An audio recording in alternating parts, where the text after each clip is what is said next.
The kids are heading back to class, and whether your child is going off to college or just starting kinder, getting everyone back on track takes some scheduling. Dr. Larry Scherzer is here from UConn Health Center with some tips. Thank you, doctor. How are you doing? Great. So let's start off with backpack tips. I always wore it the wrong way. I wore it on one shoulder, and I was always kind of crooked. That's not the way to do it. Not the way to do it. So let's talk about limiting the weight, right? Yes, you want a backpack that fits comfortably, preferably one with a waist belt, although some kids don't like the fashion.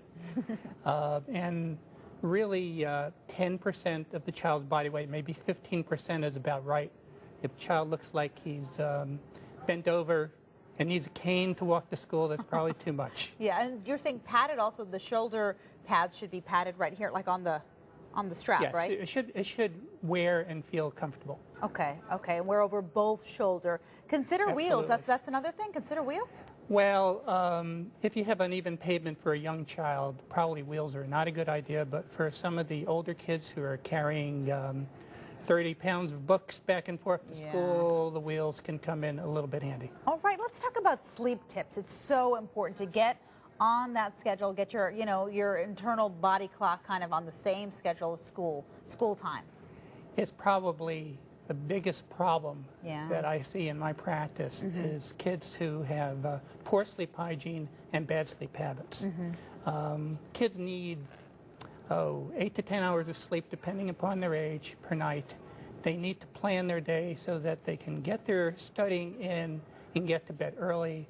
Their room should be set up without computer games and social media activities late at night, without the TV going late at night, without drinking caffeinated beverages. All these things can serve to interrupt and disrupt a full night's sleep. Healthy lunches, that's another thing. It's very important. Sometimes if you don't eat right, then you feel sluggish, and then you're not even paying attention in class. So it just defeats the whole purpose of being in there with the teacher.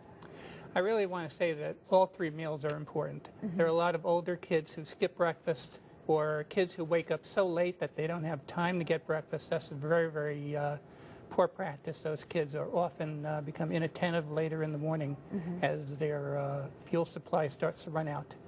The lunches should be colorful and fun to eat. You say load up on primary colors. So really you look at it that way, huh? That makes sense. Well, you want to make the food attractive. Everything shouldn't be brown that's on your plate. What's the whole truth and what's Dairy Queen mean?